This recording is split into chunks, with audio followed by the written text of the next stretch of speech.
Sauranmu barkanmu da yawar haka. Kar ku manta da fara ku danna subscribe a wannan channel ɗin tamu.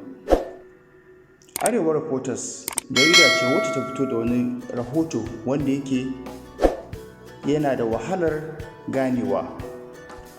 Arewa Reporters dai ta bayyana rahoton cewar shugaba Muhammadu Buhari cutar da 'yan Najeriya yake yi.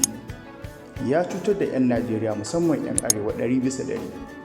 Wato duk wani ɗan Najeriya shugaban ƙasa ya ciyo masa bashi fiye da na naira 200,000 a yayin da mafi yawancin 'yan Najeriya ba su ga aikin naira 200,000 a ƙasa ba ko kuma aikin miliyan 200 a ƙasa ba.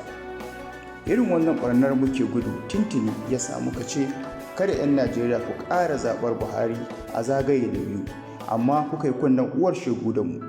Ya Allah ka kawo mana mafita albarkar manzon Allah sallallahu alaihi wasallam. In ji Arewa Reporters, su suka wallafa wannan labari. Me ra'ayinku akan wannan ra'ayi na Arewa Reporters cewar shugaba Muhammadu Buhari cutar da 'yan Najeriya yi, ta inda kowane ɗan Najeriya aka ciyo masa bashi fiye da na naira 200,000? Ko da BBC ma ta buga wannan labari a inda ta bakin